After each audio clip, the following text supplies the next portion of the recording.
पुण्यात थरार. आरोपी कोयत्याने वार करत होते, गर्दी बघत होती आणि ती गुंडांशी भिडत होती. भर रस्त्यात हा सगळा प्रकार सुरू असताना आजूबाजूला जमलेली गर्दी नुसती पाहत राहिली होती. कोणी ओरडत होतं, कोणी मोबाईल काढून व्हिडिओ करत होतं, तर काही जण भीतीने मागे सरकत होते. हातात कोयते उगारलेले तरुण, रस्त्यावर रक्तबंबाळ झालेली अवस्था आणि क्षणाक्षणाला वाढत चाललेला तणाव. पुण्यासारख्या शहरातही असं काही घडू शकतं याची कुणालाच कल्पना नव्हती. अचानक सुरू झालेल्या या गोंधळामागचं कारण नेमकं काय आहे हे कुणालाच कळत नव्हतं. आधी किरकोळ वाद, मग शिवीगाळ आणि काही सेकंदातच वातावरण पूर्ण बदललं. दगड, विटा आणि धारदार शस्त्र हातात घेतलेले काही तरुण एका दिशेने धावत होते, तर काही जण जीव वाचवण्यासाठी इकडे तिकडे पळत होते. रस्त्यावरून जाणाऱ्या वाहनांचे ब्रेक अचानक लागले. लोकांच्या काळजाचा ठोका चुकला. गर्दीतील अनेकांना वाटलं आता इथून निघून जावं, पण कोणीही पुढे सरसावलं नाही, कारण समोर दिसणारा प्रकार भीतीदायक होता. कोयते हवेत फिरत होते आणि प्रत्येक वार कोणाच्या तरी जीवावर बेतू शकत होता. त्या क्षणी कुणी मदतीला येईल अशी अपेक्षाच उरली नव्हती. अशाच गोंधळात एक दुचाकी हळूच रस्त्याच्या कडेला थांबली. त्या दुचाकीवरून उतरलेली व्यक्ती क्षणभर सगळं पाहत उभी राहिली. समोर काय चाललं आहे याची तिला पूर्ण जाणीव झाली होती. पुढच्या काही सेकंदात जे घडणार होतं ते कुणालाही अपेक्षित नव्हतं. त्या व्यक्तीने मागचा पुढचा विचार केला नाही. भीती, धोका, स्वतःचा जीव काहीही डोक्यात न ठेवता ती थेट त्या गोंधळाकडे सरकली. एका तरुणावर कोयत्याने वार होणार इतक्यातच तिने आरडाओरडा केला. आवाजात असा दरारा होता की क्षणभर सगळेच थांबले. तरीही एका आरोपीने कोयता उगारत पुढे झेप घेतली. त्या क्षणी अनेकांनी डोळे मिटले, पण ती व्यक्ती मागे हटली नाही. उलट तिने त्या हल्लेखोराला पकडून थेट रोखलं. हातात शस्त्र असलेला गुंड आणि त्याच्यासमोर एकटी उभी असलेली ती व्यक्ती. भर रस्त्यावर हा थरार सुरूच होता. आजूबाजूला लोक होते, पण कुणीही पुढे येत नव्हतं.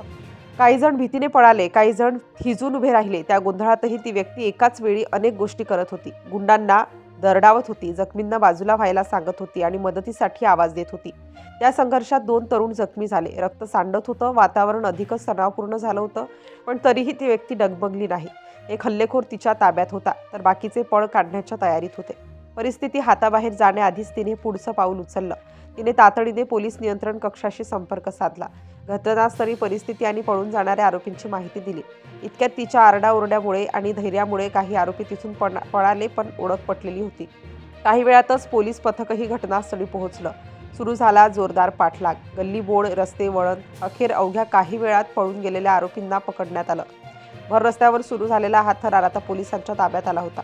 या हल्ल्यात जखमी झालेल्या सौरभ, संतोष पाडळे आणि ऋषिकेश ढोरे यांना तातडीने रुग्णालयात दाखल करण्यात आलं. त्यांच्या जीवावर बेतू शकणारा धोका टळला होता. अटक करण्यात आलेल्यांमध्ये अनुज जितेंद्र यादव वय 19 वर्ष, हरिकेश टुनटुन चव्हाण वय 18 वर्ष, आकाश भरत पवार वय 23 वर्ष, सर्व राहणार आनंद पार्क, वडगाव शेरी, अमोल वसंत चोरघडे आणि संदेश सुधीर कांबळे यांचा समावेश होता. त्यांच्यावर चंदननगर पोलीस ठाण्यात गुन्हा दाखल करण्यात आला. ही घटना पुण्यातील वडगाव शेरी परिसरातील आनंद पार्क रोडवर रात्री 11च्या सुमारास घडली होती. आणि आता हळूहळू सगळ्यांना समजू लागलं, गर्दी नुसती पाहत असताना गुंडांशी भिडलेली ती नेमकी कोण होती. ती कोणी सामान्य नागरिक नव्हती. ती होती चंदननगर पोलीस ठाण्यातील पोलीस हवालदार सीमा वडवी. ड्युटी संपवून घरी जात असतानाही त्यांनी कर्तव्यापासून पळ काढला नाही. स्वतःच्या जीवाची पर्वा न करता त्यांनी कोयता गँगचा सामना केला आणि मोठा अनर्थ टळवला.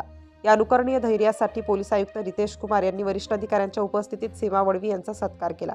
पुण्यातील त्या रात्रीचा थरार आजही लोकांच्या मनात आहे, पण त्याहून मोठी चर्चा आहे एकटी महिला पोलीस हवालदार आणि गुंडांसमोर उभा ठाकलेला तिचा रणरागिणीचा रुद्रावतार.